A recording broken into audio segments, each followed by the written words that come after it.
Nossa sequência de texto está no capítulo 1 ainda da primeira carta aos Coríntios, e nós vamos ler o versículo 18. Vamos terminar o capítulo 1. Vamos ler até o versículo de número 31 da nossa carta.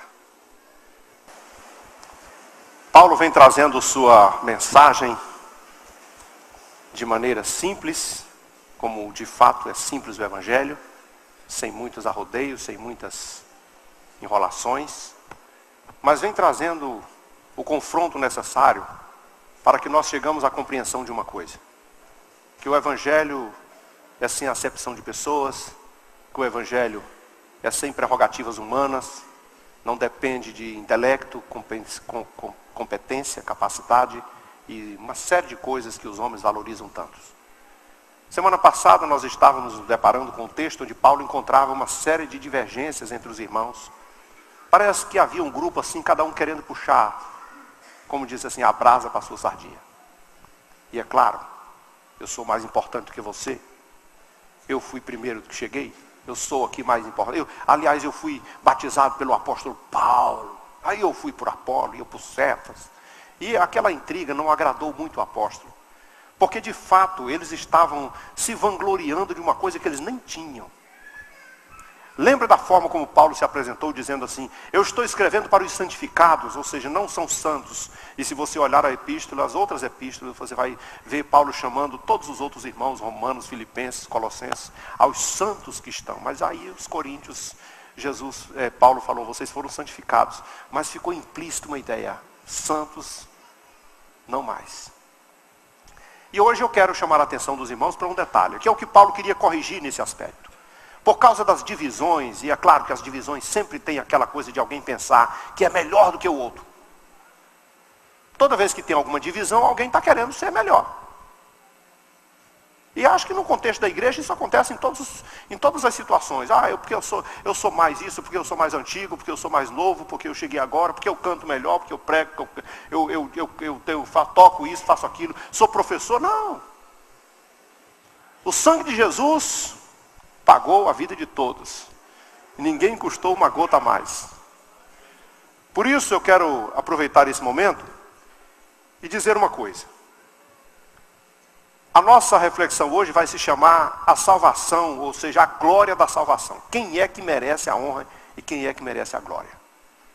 Porque se de repente, por algum momento, você passou pela sua cabeça, que você tem vantagens, você terá que enfrentar a realidade do texto de hoje.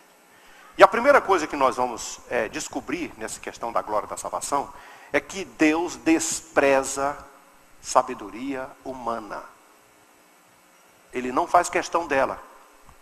Porque sabedoria humana para Deus é loucura. Você diz assim: mas eu conheço gênios nesse planeta. Eu conheço homens poderosíssimos, inteligentes, com cérebros brilhantes. Perto da sabedoria de Deus é uma loucura. E por isso Deus não pôde utilizar a sabedoria humana para trazer a mensagem da salvação. Porque senão ninguém compreenderia nada. Ninguém vai compreender as coisas de Deus, porque para eles humanos as coisas de Deus são loucas. Porque Deus preferiu assim. Agora nós vamos ter uma outra realidade aqui. E essa realidade primeiramente é em Coríntios. Hoje a gente sabe que isso já é mais pulverizado. Mas ainda assim prevalece. Não são muito chamados poderosos. E uma classe de pessoas que Paulo chamou aqui, os sábios, que eram os gregos, os poderosos, que eram os influentes, com poder político, os nobres de nascimento, que era da burguesia, a classe alta. Não havia muitos deles na igreja. E aí Paulo questiona: por que vocês estão batendo no peito e se vangloriando? A maioria são até escravos. Vis e desprezíveis, pessoas que não têm endereço, que não têm descendência, que não têm genealogia, que ninguém fala: mas não sei por que vocês estão puxando alguma arrogância para esse lado.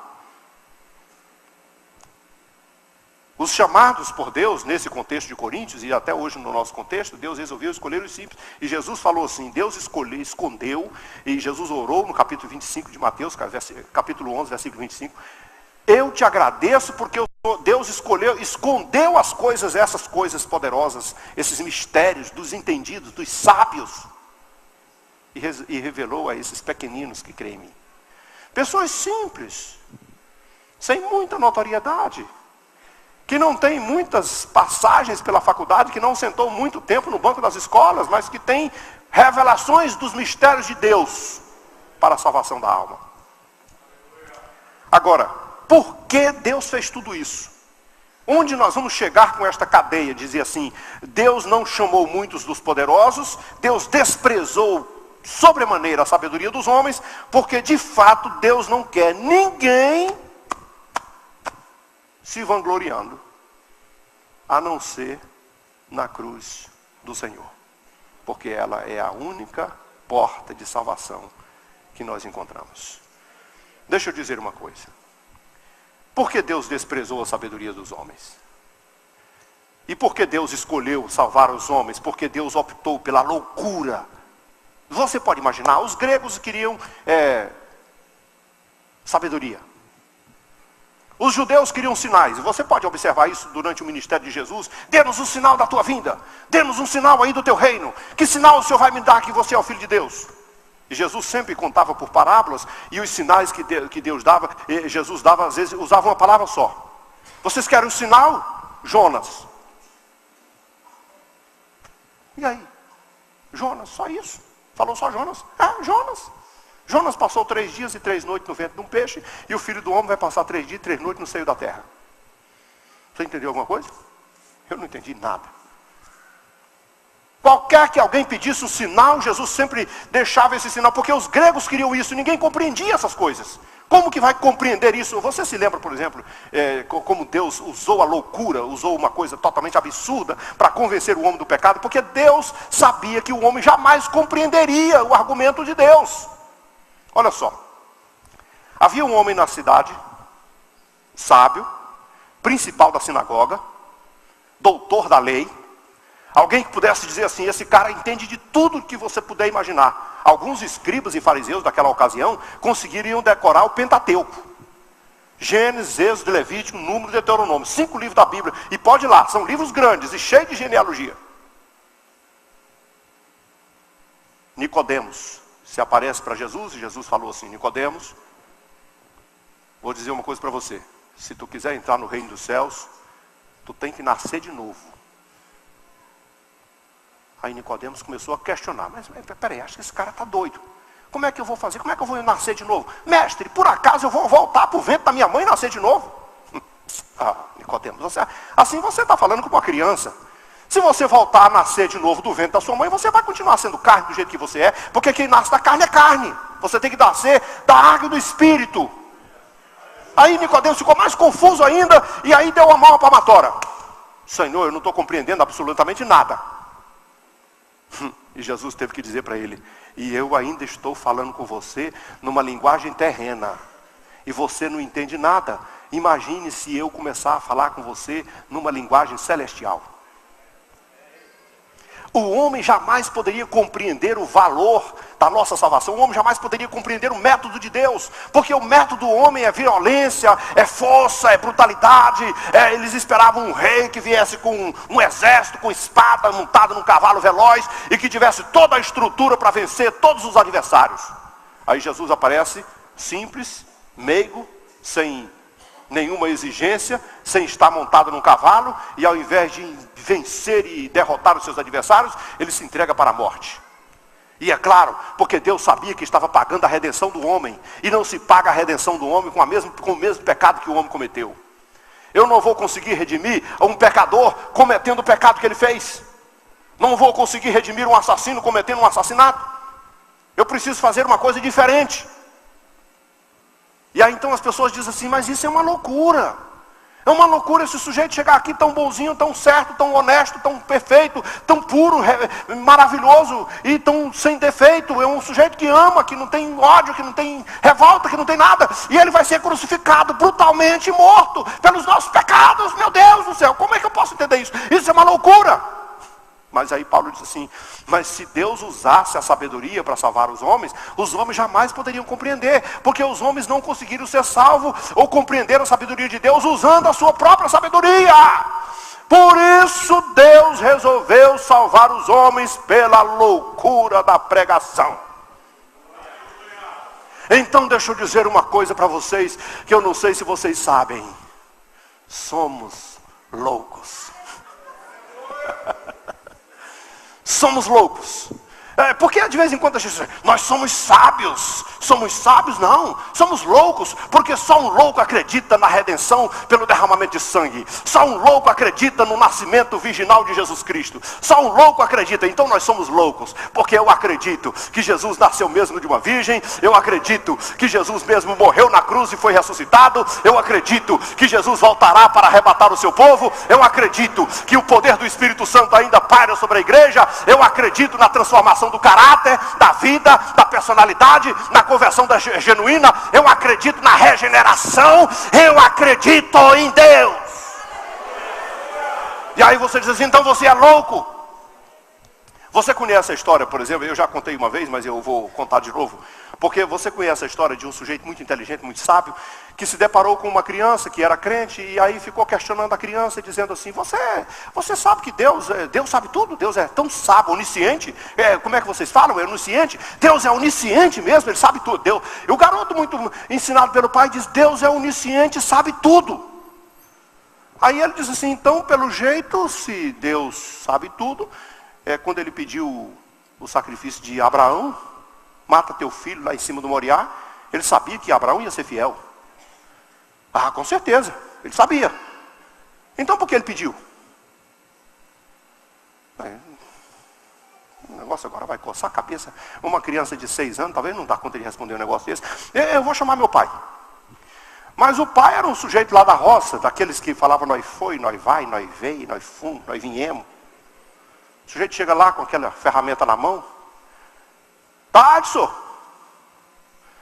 Porque eu estou conversando com um garoto aqui, um garoto inteligente, conversador, e ele diz que Deus é onisciente. Você acredita mesmo nisso? Você ensinou isso para ele. Deus é onisciente. Isso quer dizer que ele sabe tudo, ele sabe tudo. Bom, então eu fiz uma pergunta para ele, ele não respondeu. Ele disse que Deus sabia que Abraão ia ser fiel até o fim no sacrifício de Isaac. Deus sabia disso mesmo? Sabia. E por que ele pediu? E o velho respondeu, porque eu não sabia. Você sabe de uma coisa? Que todas as coisas maravilhosas que aconteceram na Bíblia, todos os mistérios que aconteceram, não foram para Deus provar alguma coisa, mas para provar para mim. Porque agora, depois do sacrifício de Abraão, eu fiquei sabendo de uma coisa. Vale a pena ser fiel, vale a pena confiar em Deus, vale a pena esperar por Ele, vale a pena aguardar na sua vontade, vale a pena obedecer os seus mandamentos, vale a pena ser crente. Mas isso é uma loucura. Mas quem falou que não é uma loucura? É uma loucura. Mas tu consegue sabedoria suficiente para se salvar? Tu consegue conhecer dos mistérios e tu consegue conhecer toda a ciência e todos os mistérios da sabedoria divina? Porque pelo que eu estou sabendo, segundo diz a Escritura Sagrada, que é a nossa regra de fé, todos os mistérios da sabedoria divina estão escondidos dentro de um lugarzinho chamado Jesus.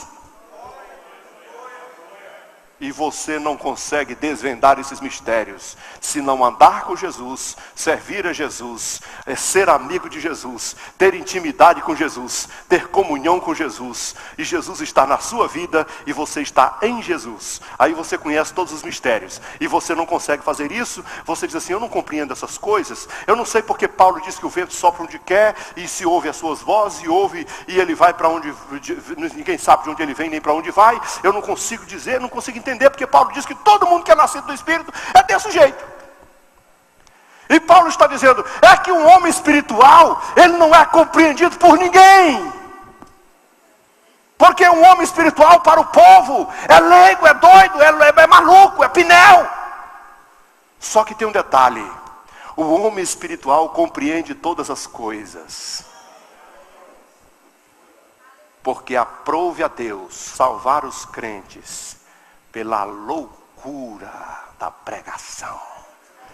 Porque a cruz de fato para o grego é uma loucura loucura, é uma coisa absurda. Para o judeu é um escândalo, porque só morria na cruz do Calvário pessoas que eram realmente merecedoras de castigo terrível. Mas para nós que somos chamados, a cruz é o poder de Deus e a sabedoria de Deus. E aí Paulo disse aos romanos: eu não me envergonho do evangelho de Cristo, porque é o poder de Deus para a salvação de todo aquele que crê, seja ele judeu, seja grego, seja quem for. Só existe uma porta no céu e se chama Jesus de Nazaré, e a chave dessa porta Jesus resolveu abrir com a própria cruz. Aí então, se Deus não usou a sabedoria humana, se Deus optou por salvar os homens pela loucura, por que existe no meio do povo de Deus algum que pensa que é sábio, mas é louco, só pelo fato de pensar que é melhor do que o próximo? Não existe ninguém melhor do que o outro. E aí Paulo então começa a dizer o seguinte: vá na sua congregação. Eu vou fazer um apelo para você olhar para a sua própria igreja, para a sua própria congregação. Olha para o lado aí. Eu fico imaginando Paulo lá na igreja de Corinto, num contexto onde havia muitos homens sábios, ricos, políticos, poderosos e homens entendidos de todos os assuntos e nobres de nascimento. Que uma cidade que era uma das mais importantes, com 400 mil habitantes, que era a segunda cidade mais importante, ela era mais importante, apesar de não ser a capital, porque a capital era Atenas, mas era uma das cidades mais importantes da Ásia. E tem uma igreja naquela cidade. E Paulo manda o povo da igreja aqui, eu vou parafrasear, diz assim: olha para o lado, irmão, olha para o teu lado, veja, cumprimenta o irmão que está do teu lado, e procura saber se por acaso ele é um magnata. Veja se ele é um sábio, um grego, um filósofo. Veja, procure saber se tem aqui entre vocês aqui muitos doutores, muitos homens importantes e nobres de nascimento. Vocês não têm nada para reclamar disso. Vocês não, é só você olhar para vocês mesmos. Deus não chamou muitos desses homens lá em Corinto. Sabe por quê? Porque Deus escolheu as coisas mais insignificantes para confundir aquelas que pensam que são alguma coisa. Eu vou dar um exemplo para vocês. Um exemplo que todo mundo gosta e as crianças gostam muito. Todos nós conhecemos, as crianças não estão aqui agora, mas com certeza ficariam impressionados de ver repetidas vezes as histórias do grande gigante Golias e do pequeno Davi. Porque quando Davi foi se apresentar ao rei Saul para dizer assim: eu posso vencer esse gigante, aquilo era uma loucura. O comandante do exército de Saul disse assim: isso é loucura. O outro filho de Saul disse: isso é loucura. Os soldados de Davi, de Saul, disseram: isso é uma loucura. Esse garoto não dá conta, esse é um menino. Ele não tem capacidade, ele não tem idade, ele não tem força física, ele não tem habilidade com arma, ele não sabe manusear uma espada, e ele vai enfrentar um gigante que tem 3 metros de altura e tem toda a habilidade, treinado com treinamento de artes marciais, com tudo que tem direito, desde a sua juventude. Como é que ele vai enfrentar isso? Saul não tinha outra opção, ele dizia assim: então você enfrenta. Não, Deus me livre. Eu estou querendo é viver, não é morrer não. Eu te dou a minha filha para você casar. Não, eu não quero a filha viúva, não. Eu te dou todas as riquezas, eu isento seus familiares de imposto. Não, não quero. Então vai ser o Davi. Mas o Davi não pode, porque Davi, ele não tem a menor condições. Ele não pode fazer isto. Saul tenta dar uma ajeitadinha e diz assim: eu vou dar minha armadura para você, meu filho, porque você é o único que tem coragem, e eu não tenho opção, você é obrigado a aceitar você mesmo. Davi vestiu a armadura do gigante, de Saul e cambaleou com ela, não deu conta de carregar as armas. Ele não deu conta de andar vestido na couraça. Ele não deu conta de dizer: meu Deus, aí não vai dar certo. Essa arma não vai dar certo. Eu vou tirar essa armadura, porque a armadura do rei não cabe em mim. Deixa do meu jeito, eu vou lá aí, meu Deus, você pode imaginar o tanto de soldado coçando a cabeça, a corte, meu Deus do céu, agora que é loucura mesmo. Esse menino nem condição de carregar uma espada ele tem. Davi vai lá para a beira do rio, pega 5 pedras lisas e só leva 5. E eu fico sabendo ainda que o gigante tinha 4 irmãos. Davi não estava com medo de errar a pedrada. Ele estava certo de uma coisa: se os irmãos vierem, eu meto a pedra. Tem toda a segurança do mundo, tem toda a condição de vencer a parada. E aí ele chega lá com a pedra e alguém volta, meu Deus do céu, isso é uma loucura. Mas agora eu vou dizer uma coisa. É que Davi citou um salmo que está no meio da Bíblia que diz assim: melhor é buscar refúgio no Senhor do que confiar no homem. Mas eu vou dizer uma coisa: Deus escolheu as coisas loucas deste mundo, as fracas deste mundo, para envergonhar as fortes e confundir as sábias. Davi pegou a sua pedrinha e não usou duas. Ele só usou uma. Irmão, observe os detalhes da Bíblia para você ver como é interessante. A pedra era lisa, e significa que ele foi lá naquele riacho e pegou pedra redonda, lisa, que tinha boas condições de pontaria. E a pedra se deslizava muito. Não era uma pedra pontiaguda, que ele pudesse assim dizer, a pedra furou a testa do gigante, não. A pedra era lisa, mas a Bíblia diz que a pedra entrou na testa do gigante. Foi com a força de Davi? E o gigante estava tão encarapuçado, irmão, ele tinha um capacete, ele tinha uma couraça, ele tinha uma caneleira, ele tinha um escudo do tamanho dele, e ele tinha um escudeiro na frente dele. Ou seja, tinha um cara na frente dele só para defender lança e evitar que as espadas chegassem perto de Davi. E aí de tudo, e Davi só tinha o peito aberto e a funda na mão que ele usava para espantar lobo. E os homens dizem, isso é loucura, gente. Esse homem não tem nenhum lugar para ser atingido. Mas Davi tinha uma visão celestial. Quando ele botou o olho, ele disse assim, oh, coitado, olha o tamanho do buraco na testa dele. Morreu. Deu a rodada na funda, acertou bem no meio da testa, jogou o gigante no chão e com a sua própria arma lhe cortou a cabeça. E sai todo mundo desesperado. O que pode ser uma coisa dessa? Que coisa é essa? Porque Deus gosta de fazer das coisas loucas as melhores. Porque Deus usa as coisas fracas do mundo para envergonhar as fortes. E usa as coisas loucas para confundir as sábias. Porque Ele é nosso Deus. Você poderia imaginar, por exemplo, como é que Gideão leva 300 vasos. Eu fico imaginando, irmãos, olha, é porque às vezes se você não crê na Bíblia, você não vai conseguir acelerar a sua fé nesse aspecto. Mas deixa eu te contar, Gideão devia ter um exército que passava com certeza de 150 mil homens, porque a Bíblia diz que era incontável, até 185 a gente viu contar. Então eu vou imaginar 200 mil homens armados. Aí Gideão chega lá, depois de toda a triagem que Deus faz, ele tem 300 homens. Imagine, veja só a loucura. 300 homens contra 200 mil. Aí Gideão ainda faz a estratégia. Vamos nos dividir em 3 grupos. 100 vai por aquele lado, 100 para aquele e 100 para aquele outro. Vamos encurralar ele. Vamos encurralar ele com 3 grupos de soldados, de 100 soldados, irmão. Era como um vagalume no meio de uma selva inteira. Alguém poderia dizer, Gideão, isso não é uma loucura, não? Mas eu não sei, se você está na direção de Deus, talvez você inventou a bomba atômica, né? De repente você inventou aí um torpedo daqueles que ninguém consegue resistir. Aí Gideão nem espada tinha. Diz, não, cada um vai levar um cântaro de barro na mão, uma trombeta de chifre de carneiro e uma tocha acesa. 3 coisas, e ele só tinha 2 mãos. Coloca a tocha dentro do vaso, e a trombeta na mão e o vaso na outra com a tocha acesa dentro. Vamos tocar para frente. Agora vocês só vão fazer uma coisa. Não se apresse, não faça nada que eu não mandar. Vocês vão ficar esperando eu agir. Quando eu agir, vocês façam exatamente o que eu fizer. Eu vou quebrar o vaso, levantar a tocha, tocar a buzina e ninguém sai do lugar. Quebre a tocha, levante, quebre o vaso, levante a tocha, toca a buzina e fica todo mundo paradinho. Porque quem vai lutar por nós é o nosso Deus.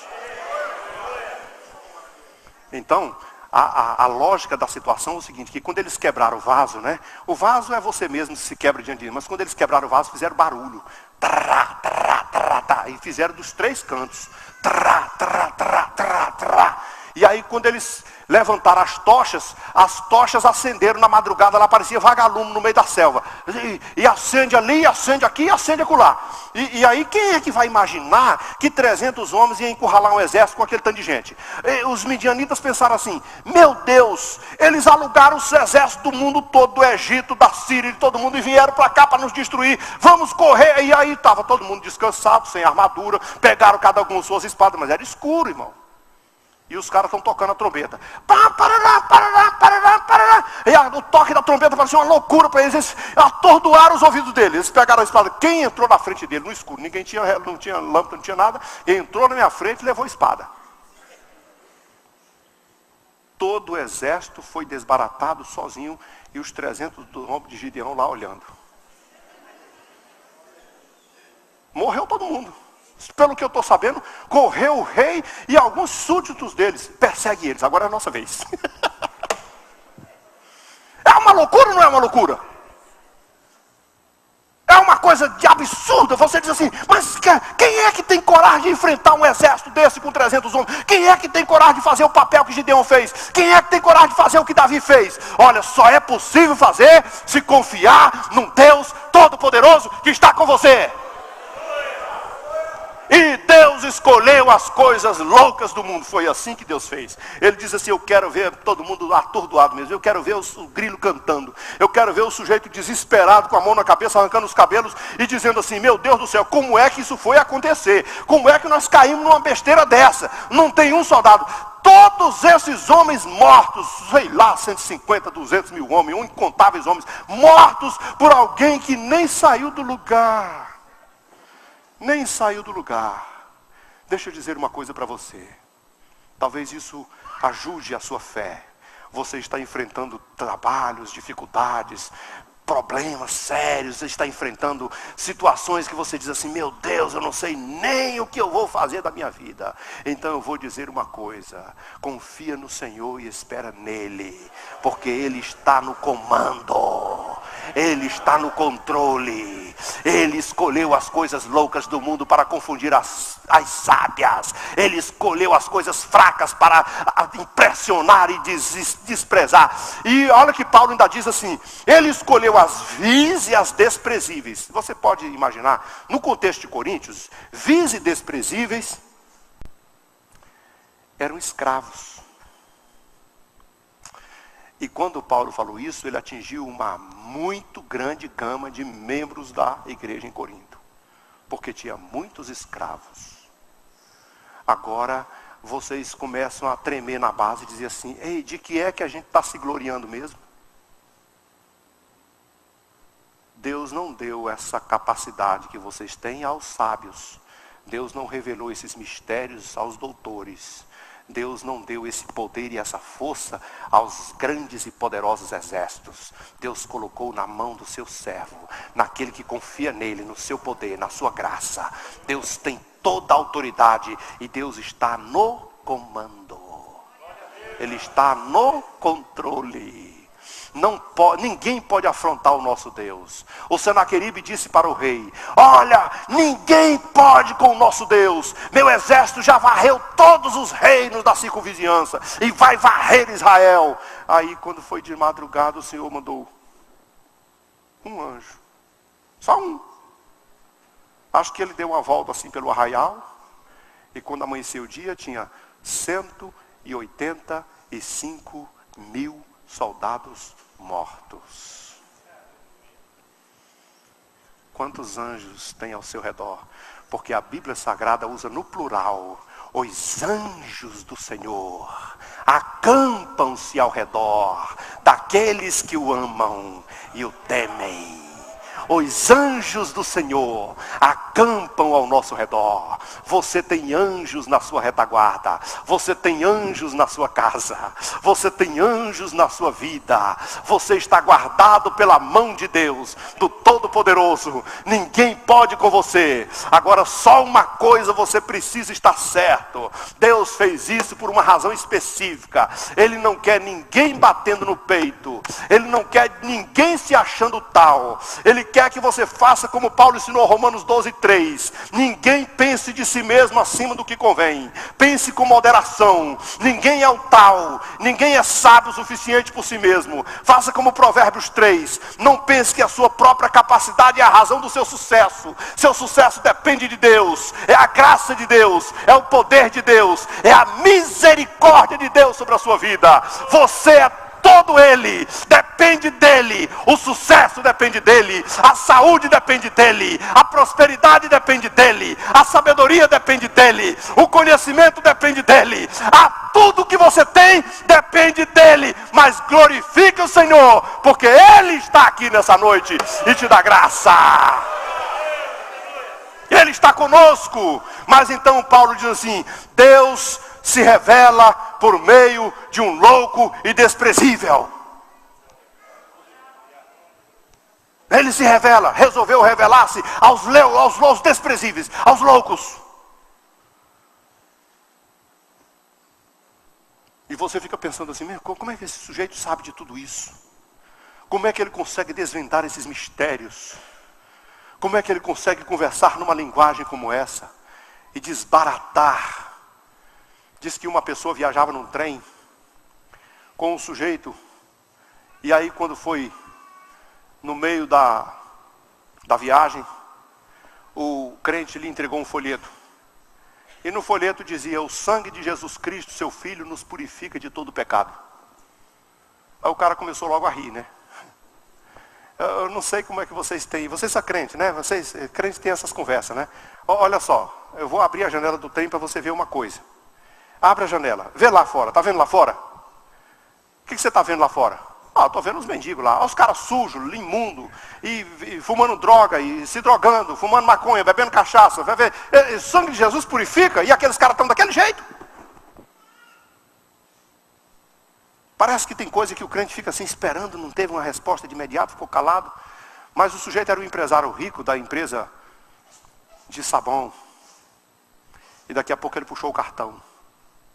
E no cartão diz assim: tenha as roupas mais limpas com o melhor sabão. Aí o cara falou assim: peraí, mas isso aqui é uma mentira. Por que uma mentira? Claro que é uma mentira. Esse sabão lava do jeito que você está dizendo, torna branca, purifica e limpa a roupa bem limpinha. Então abre a janela. Por que aqueles mendigos estão daquela cor? Mas você é louco? Eles não compraram meu sabão. E por acaso eles compraram, eles aceitaram, eles receberam o sangue de Cristo nas suas vidas? Não. Quem não recebe o sangue de Cristo continua lá. Mas aquele que crê em Jesus Cristo, o sangue de Jesus Cristo, seu Filho, nos purifica de todo pecado. A glória é dele. De quem é a glória da salvação? Meu irmão, Paulo escreveu também em Efésios um texto bem interessante, dizendo que a salvação não vem de vós, é dom de Deus.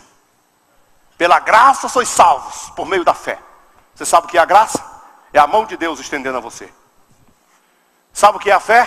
É quando você estende a mão para pegar na mão de Deus. Então, a graça é um caminho de Deus até o homem. A fé é o caminho do homem até Deus. É a ponte que liga o homem de Deus, daqui para lá, de Deus para o homem é graça. Do homem para Deus é fé. Pela graça sois salvos por meio da fé. Isso não vem de vós, é dom de Deus. E aí ele diz assim: até a fé que você tem é dom de Deus. Porque a fé vem pelo ouvir, e o ouvir a palavra de Deus. Você não tem nem graça nem fé se não for por Deus. E por que Deus fez uma coisa dessa? Eu quero fazer isso exatamente para que ninguém se glorie. Para que ninguém se ache tal. Para que ninguém cante de galo. Para que ninguém pense que é alguma coisa. Porque a salvação só tem uma porta. Se chama Jesus.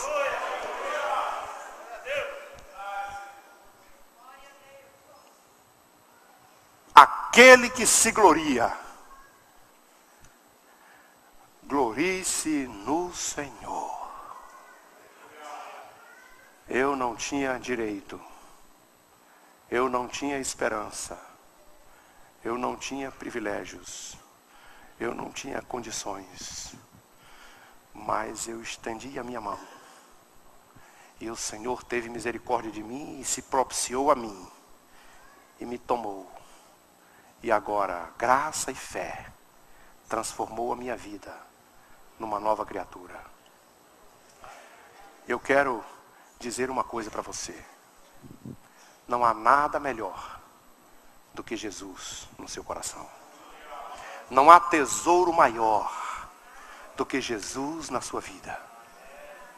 Não existe riqueza maior que substitua o poder e a graça do Senhor na sua vida. Você pode ganhar todos os tesouros do mundo. Você pode ganhar todas as riquezas do mundo. Mas nada disso valerá alguma coisa se perder a sua alma. Porque tudo que você tem de bom só pode ser encontrado na pessoa de Cristo. Jesus disse assim: sem mim nada podeis fazer. Eu quero, antes de encerrar, dizer uma coisa para você. Oportunidade é uma coisa que vem e passa. Às vezes ela volta. Uma outra vez acontece e às vezes não. Mas se por acaso você quiser aproveitar a melhor da sua vida, faça como eu fiz. Aceite Jesus no seu coração.